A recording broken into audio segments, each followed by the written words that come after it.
My guess is that many of you here and many of you watching at home, you already care about your health. That's why you've been here for 3 days with us. You know, we all have our own struggles, but at least you know where you stand and are trying to do something about it.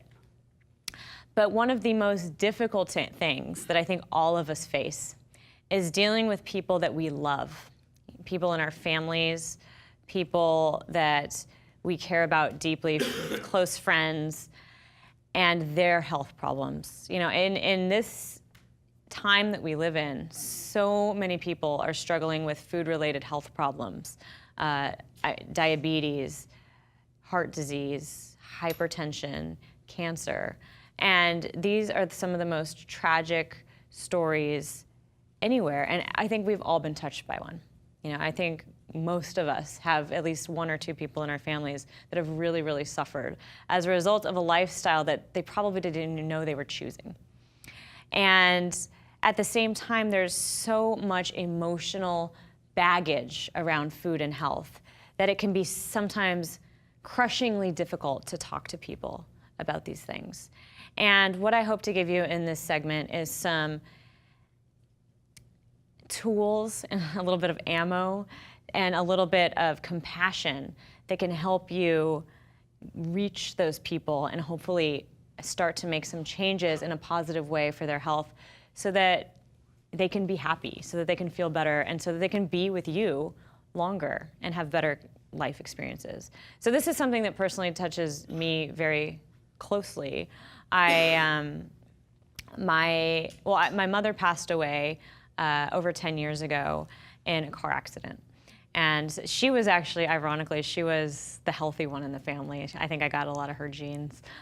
She was in the gym all the time. She was more of the dieter. So she, you know, believed the diet mythology that a lot of us bought into back then. But regardless, she kept herself in good shape. You know, she was in, you know, everybody admired the way she looked, just put it that way. And so we thought she'd be around forever. And then, you know, this unexpected tragedy happened. And that left me with one parent. You know, I was still very young, I was 23. And that parent, my father, I'm very, very close with him. He is, you know, my mentor. He's always been there for me. I talk to him all the time. We're very, very tight. But he has struggled with his health over the last several decades.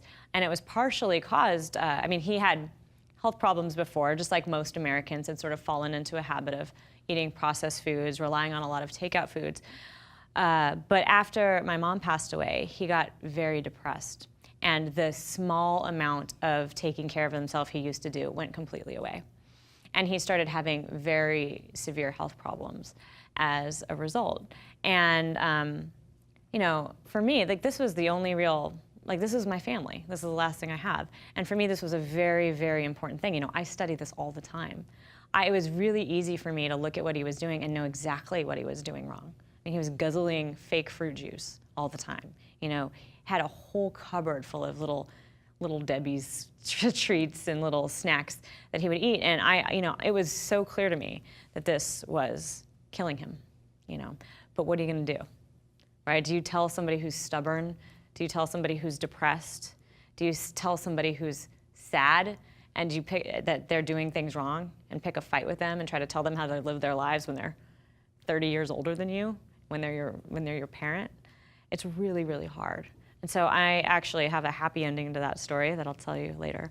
But I want to just give you some tips and advice on how to talk to these people and get across how important it is, because it's so tragic.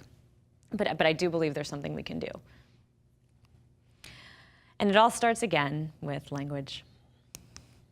I love this quote by Mark Amidon. He's I think he was the executive producer of Survivor. But he says, language is the means of getting an idea from my brain into yours without surgery. I've tried the surgery one with the mice in the lab. It doesn't work quite as well as just talking to somebody very convincingly. So let's talk about, you know, in order to really get down to this stuff, I mean, this is some really weighty, heavy, emotional stuff. Let's talk a little bit about why that is. let's talk about some of the perceptions that your family has, for instance, and people online, I'd love to hear from you as well. How does your family perceive health? Because, we have a very, here in the Bay Area, we've got a lot of people are very pro-health, in some other cities, very pro-health. But I know a lot of places aren't like that. So let's hear some from anyone here has a family with, very strong views around health, positive or negative. Jane.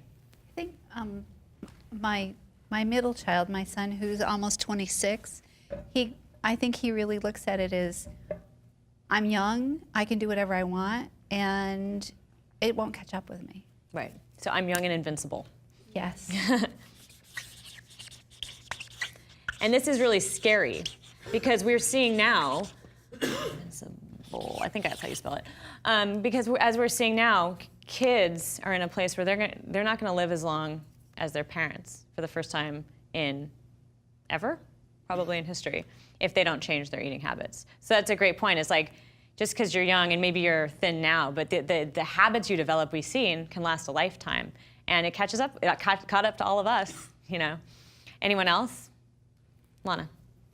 My father has the typical standard American diet, completely sad diet, lots of red factory farm meat and smokes a lot of cigarettes even and all of that. Yet he has this really strong faith in God and his religion. So he believes that he can eat whatever he wants and he can treat his body however he wants because he's protected by like a higher force. I've heard that too. It's great. Thank you for bringing that up. That's a powerful one. And this can go either way. I've heard people say the opposite, which is, I have a responsibility because of my faith to take care of this vessel that I was given by God. But there are some people that take the opposite approach, which is, first of all, I'm protected or I'm special, so I can do what I want, or it doesn't matter because I'm just going to go to heaven and be happy, and so it doesn't matter what I do on this earth. But if that's somebody you love, that's a really hard message to swallow. So great, thank you for sharing that.